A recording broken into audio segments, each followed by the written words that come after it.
Hey guys, hope you're doing well.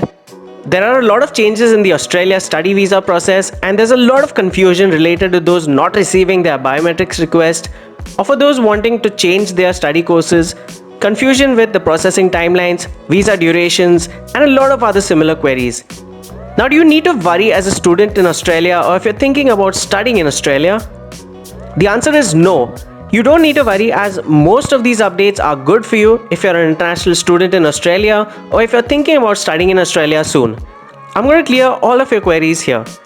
In this video, I'm going to tell you 5 important recent changes to Australia's study visas, who they'll impact, visa duration changes for bachelor's, master's and PhD candidates, and the types of visas that will be impacted by these changes, so do watch the video till the end.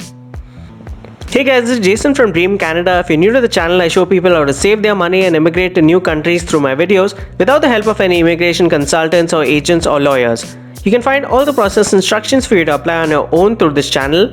Subscribe now because all the information provided here is completely free, and I answer all your queries in the comment section and on my social handles on Instagram and Twitter, so don't forget to follow us there as well.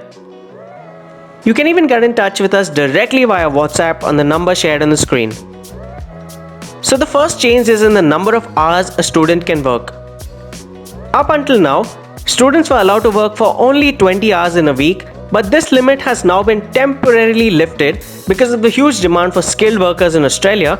So all international students will be able to work for more than 20 hours in a week, which comes as a huge relief to both students and employers, as students will be able to earn a little extra money and employers will get the additional help that they need with regards to work.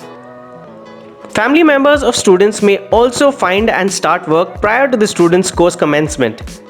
Now remember that this change is temporary and will remain in place until further notice. The next change is regarding changing your study course. Earlier, students could change their courses after 6 months by getting a cancellation letter or a release letter from their university, and they could take up another course of their choice. Now, however, all study visas issued on or after 1st of July 2022 have a condition number 8203, which states that if students wish to change their study course, thesis or research topic, they can't do so without the approval of the Minister, which is the Department of Home Affairs of Australia. As you can guess, this is a really difficult thing to do and the approval rate isn't that high, so make sure that you do your research before choosing the right study course for you. The next change is regarding the processing time, which has been a continued issue for aspiring international students. Earlier, the processing time for an Australian study permit was really long and inconsistent, but now the processing time has greatly reduced to between a month and 45 days.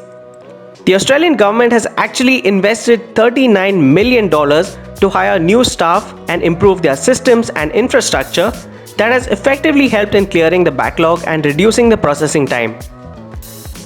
So if you've applied for an Australian student visa, have some patience and you'll receive your study visa really soon. The next change is regarding your post-study work visa or the 485 visa, which is really important to international students who want to begin working soon after their study course ends and begin a new life in Australia. For those whose graduate visa expired during COVID, if they've travelled to their home country when Australia had closed their borders, these people can now reapply for their 485 temporary work visas. Now, if you're a candidate that's applying for a 485 visa after completing your study course, and if your work falls under the skills shortage occupations, then you can now get a longer visa duration. For example, for bachelor's candidates, the visa duration has been increased to 4 years instead of 2 years. For master's candidates, the visa duration has been increased to 5 years instead of 3 years. And for PhD candidates, the visa duration has been increased to 6 years instead of 4 years. This is a huge welcome relief to international students as they get more time to live and work in the country while applying for their permanent residence if they wish to. The last change is that more seats have been added for those wanting to apply for the skilled immigration visas for Australia. These include the Skills Provisional Visa 491 or the 189, which is the Skilled Independent Visa, or the 190, which is the Skilled Nominated Visa. 35,000 seats have been added to accommodate the growing demand for skilled workforce in Australia, which was 160,000 earlier. So how does this benefit you? If you decide to apply for any one of these visas between the 491, 189 or 190, then the chances of you receiving an invitation are now higher simply because more seats have been added. So this is great news for those wanting to work in Australia and for international students as well. Alright guys, so those were the latest changes for the Australian study visa. For more immigration and travel tips, subscribe to this channel now. Do like this video if you like the content and comment what topic you would like to hear about next. Thank you so much for watching. Remember to subscribe for regular updates on immigration and don't forget to follow us on Instagram as well. I wish you the best of luck for your application and hope you have a great day.